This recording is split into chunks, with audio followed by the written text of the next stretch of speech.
por qué se da esta moratoria de una ley de puertos. Se supone que debería haber existido hace 15 años, según la Constitución, pero hasta ahora no ha habido. Perfecto, muchas gracias por la invitación. Siempre es un gusto conversar con los medios de comunicación y a ustedes un gusto conversar. Sobre su pregunta, yo quisiera ampliar el tiempo. La Ley General de Puertos, que es la ley que regula la situación portuaria, desde un carácter general, normativo, legal, es una ley que no ha sido modificada desde el año 76.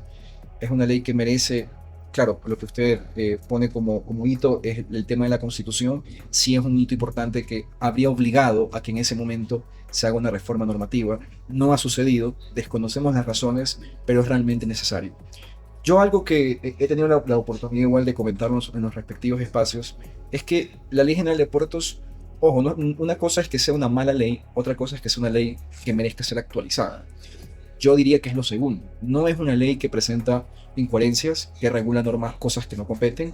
Es una ley que simplemente merece actualizar conceptos, ampliar tal vez obligaciones y derechos de los usuarios o de los concesionarios portuarios, regular mejor las facultades de la Subsecretaría de Puertos, que eso es algo innegable que merece ser regulado. Hasta conceptos o nombres. En la Ley General de Puertos todavía nos llamamos Consejo Nacional de la Marina Mercante o Dirección General de la Marina Mercante, cuando ya al día de hoy somos Subsecretaría de Puertos. Eso obviamente merece ser actualizado. Nos encontramos en este momento como subsecretaría en el corto periodo que hemos tenido, quiero reconocer eso, pero no excusarme, además de abordar todos los urgentes que hemos tenido que abordar en este periodo administrativo gubernamental, nos encontramos igual en proceso de redacción de una norma. Usted sabe que igual como subsecretaría dependemos de un ministerio, esto también tiene que pasar por los filtros del Ministerio de Transporte, sentarnos a hacer un trabajo netamente jurídico, recoger observaciones, presentar propuestas, también eso tiene que socializarse con el sector portuario y luego presentarlo a la Asamblea Nacional donde tendrá su tiempo correspondiente. Pero tenemos una fecha de entrega de este proyecto de ley. No voy a mentirle, es un tema que se está manejando en este momento, no tendría yo una fecha exacta en este momento. Ya. Pero, ¿y los puertos privados, entonces, cómo están manejados? Es decir, ¿cuál es la ley que a ellos les rige? Porque si estos puertos privados que se crearon antes de que existan todas estas leyes, luego tuvieron la posibilidad de dar servicios a terceros, entonces, ¿quién les controla? Sí. ¿Cómo se hace este tema del control? Sí, a ver, aquí yo quisiera poner sobre la mesa un artículo que creo que nos va a llevar a nosotros, a partir de ese artículo, a abrir un abanico de asuntos normativos. Cuando usted revisa la Ley General de Puertos, usted encuentra un artículo que le dota de una facultad a la Dirección General de la Marina Mercante, en la cual establece, más o menos, no recuerdo literalmente la norma, de que nosotros como subsecretaría, ex Dirección General de la Marina Mercante, tenemos la facultad de establecer la idoneidad, creo que es una palabra, o la viabilidad de la existencia de infraestructuras portuarias a nivel nacional. ¿Cuál es el fin o cuál fue el espíritu del legislador? Que este ente técnico del llamado Dirección General de la Marina Mercante tenga plenas facultades de decirle al Estado, al gobierno, a quienes ejecutan la política, en estos espacios son los idóneos para edificar obras portuarias. Partimos de ese artículo, pasan los años, como usted bien dice, aparecieron puertos, hay usuarios o hubo usuarios, un interesado que presentó una solicitud a la dirección, presentó una solicitud al Estado y le preguntó, ¿puedo construir un puerto? Y simplemente a base de una revisión de requisitos, cumpliendo los requisitos establecidos, se otorgó la viabilidad o el permiso, la concesión para la construcción de puertos. Ojo que los permisos, y eso se mantiene al día de hoy, no son permisos de mero trámite o mero papel. Realmente son permisos técnicos, son requisitos técnicos que debe cumplir un usuario. Y le pongo, por ejemplo, dos, que son vitalísimos. Un tema ambiental, tienen que presentar una licencia o un permiso ambiental donde diga que el espacio donde va a operar un puerto cumpla con las medidas ambientales correspondientes. Y otro, nada menor, es un documento que se llama el Estudio de Configuración Marítima, que es un estudio o es un informe presentado por el ente técnico, que al día de hoy es el INOCAR, donde le dice a la subsecretaría: lo que te está presentando el usuario, el solicitante de esta concesión, es un puerto que quiere edificarse en una zona que es viable.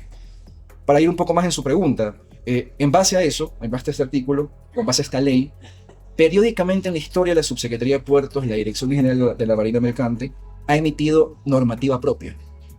Usted tiene un bagaje, no diría infinito, pero extenso, de normas o resoluciones de la Subsecretaría de Dirección General de la Marina Mercante, donde regulan estas facultades de la verificación de zonas portuarias, de los permisos o concesiones para los que quieren edificar un puerto, y ha tenido una suerte como de autorregulación sobre una norma madre, que es la Ley General de Puertos. Vámonos a los privados.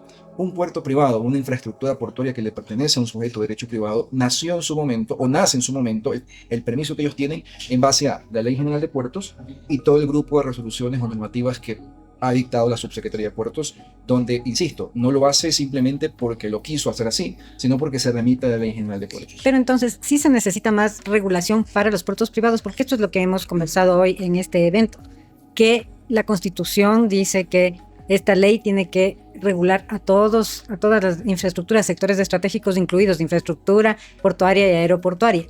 Y decían, esto no hay. Entonces, ¿estamos a la espera o no? ¿O ya con lo que existe ya es suficiente? No, evidentemente yo lo he dicho y el ministro lo ha dicho en muchísimos espacios, sí hay una suerte de, digamos, discrepancia normativa que te llega al final del día a una discrepancia de competencia. Este foro en el cual nos encontramos el día de hoy es un foro en el cual se ha discutido el tema portuario, el asunto portuario, desde el punto de vista del derecho a la competencia. ¿Cuál es la interrogante que entiendo yo de lo que he podido participar y escuchar? Es, ¿existe una libre competencia en el escenario portuario ecuatoriano? Y si es que no la hay, como creo que se concluye a nivel general en el foro, según el foro, ¿cuáles son las medidas que debe el Estado ecuatoriano tomar para buscar esa igualdad en competencias? Sí, reformas normativas, actualización de normas, actualización de requisitos, eso está además, creo que es algo básico. Yo como subsecretaría de Puertos, recordemos que regulo a los puertos privados, pero también tenemos que tener claro que existen autoridades portuarias que regulan a los puertos públicos a través de las concesionarias, ¿no? A los delegatarios, ¿no? Montecón, DP World y todos los puertos públicos y sus respectivos concesionarios y delegatarios. Eso también hay que revisar, por eso es que lo traigo a colación. La Ley General de Puertos es la norma madre, pero usted tiene ley de régimen administrativo portuario, las propias leyes de las autoridades portuarias, los contratos de concesión. Mucho se dice, nosotros lo conversamos en la primera entrevista, de que es un problema legal. Sí, es un problema legal, pero recordemos que la relación jurídica de los puertos públicos con el Estado, perdón, las concesionarias con el Estado, es un contrato, es un convenio, es un documento que sale de la voluntad de las partes. Eso tiene que revisarse. No digo, no soy el técnico, habría que hacerse un estudio técnico de qué se puede mejorar, qué se puede quitar, qué se puede poner, pero es algo innegable. Y ha pasado. Usted coge, por ejemplo, el contrato de Contecón. Es un contrato que ha sufrido, me parece, 3 o 4 modificaciones en la historia del tiempo. Justamente porque el Estado y el privado se sientan a discutir cómo te ayudo a mejorar. También quería saber, y lo conversamos la vez pasada, se está pensando en buscar como nivelar la cancha porque existen asimetrías y dentro de esto, por ejemplo, exigir que haya el cumplimiento de estándares mínimos, que haya una tasa de seguridad posiblemente. ¿Eso cómo avanzó? Ya, la tasa de seguridad, empiezo con lo último. La tasa de seguridad es un proyecto del Ministerio del Interior a través de la Subsecretaría de Integridad Pública, de Seguridad Pública, perdón. Se ha hecho un levantamiento de información. No he tenido, que no significa que haya terminado, no he tenido yo personalmente algún tipo de invitación a otra mesa. Ya enviamos como Transporte y Obras Públicas, enviamos nuestros comentarios y entiendo que el manual o el proyecto de ley, desconozco si es ordenanza, perdón, si es acuerdo, si es algún tipo de norma que va a contener esta tasa, la presentación de esa tasa, no sé en qué estado se encuentre, pero es algo que lo maneja directamente el Ministerio del Interior.